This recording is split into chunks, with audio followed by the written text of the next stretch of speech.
अब 1907 तक आते आते स्वदेशी आंदोलन को लेके नरम दल और गरम दल भिड़ गए। मैं बता चुका हूं बात, अधिवेशन पढ़ा है तब मैंने और बात बताई थी।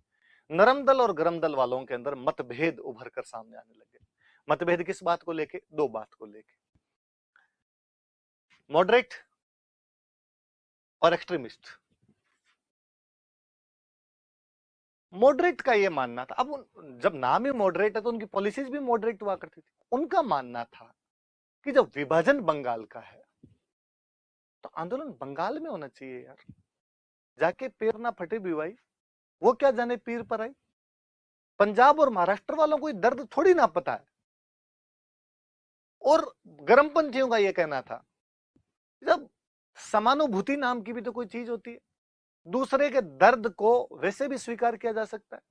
क्या ये जरूरी है कि हर चीज आदमी ठोकर खाने के बाद ही सीखे? दूसरों को देख के भी तो सीखा जा सकता है।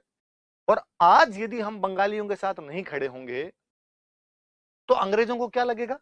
अंग्रेजों को लगेगा यार ये तो देश ही अपने आप में खंड खंड है। और वो तो ये कहते हैं, अंग्रेजों ने कहना शुरू कर दिया था कि भारत एक भौगोलिक इकाई है, बस आप यूं यूं यूं यूं ये छांट के रख लो भाई, इतने इतने के अंदर भारत है। आपस में तो इनके अंदर कोई मेल मिलाप नाम की चीज होती नहीं।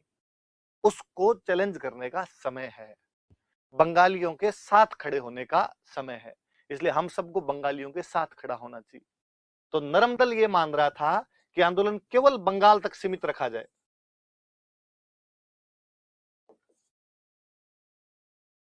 केवल बंगाल तक सीमित रखा जाना चाहिए।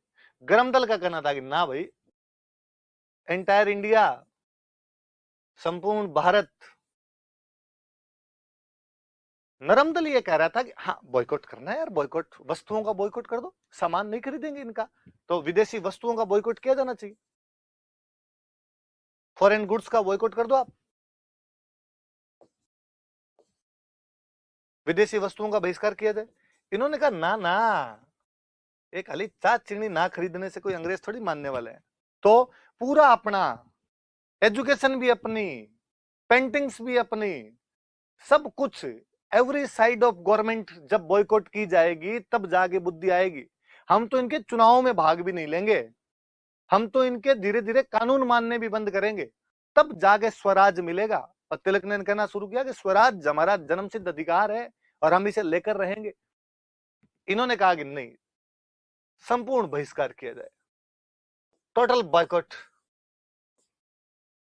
इन दो बात को लेकर नरम दल और गरम दल के बीच में मतभेद थे, उनके बीच में कॉन्ट्राडिक्शन थे। कोई पूछ सकता है मेंस में सवाल, स्वदेशी आंदोलन को लेकर नरम दल तथा गरम दल में क्या मतभेद हो गए थे? या कभी पूछे 1907 के सूरत कांग्रेस में जो कांग्रेस के बीच फूट पड़ गई थी, उसके क्या कारण थे? ये कई कारण कि जहां अधिवेशन पहले नागपुर में होना था, जहां गरम दल का प्रभाव था, लेकिन नरम दल वालों ने उसको सूरत के अंदर करवा लिया। इस बात पे भी कहीं ना कहीं मतभेद थे। जहां गरमपंथी लाला लाजपत राय को अध्यक्ष बनाना चाहते थे, लेकिन नरमपंथियों ने रास बिहारी घोष को अध्यक्ष बनवा दिया। जहां गरमपंथी बंगाल विभाजन के आंदोलन को, स्वदेशी आंदोलन को संपूर्ण भारत में फैलाना चाहते थे, लेकिन वहीं पे जो नरमपंथी थे वो इस आंदोलन को केवल बंगाल तक सीमित रखना चाहते थे।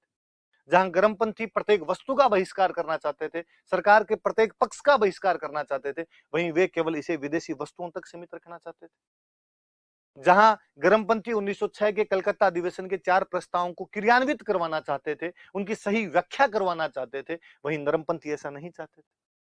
अब 50 शब्दों का आंसर है, आप यदि 5 पॉइंट लिख के आते हो, आपको नंबर मिल जाते हैं, दूसरे वाले से आपका थोड़ा अच्छा हो जाता है। तो इन बातों को लेके, स्वदेशी आंदोलन को लेके नरम दल और गरम दल के अंदर कहीं ना कहीं क्या हो गया था? मतभेद हो गया था, उनके बीच में कॉन्ट्राडिक्शन हो गए थे। लिखी हुई बात पढ़ लेते हैं तो मैंने समझा दिया आपको। लिखा हुआ है, नरम दल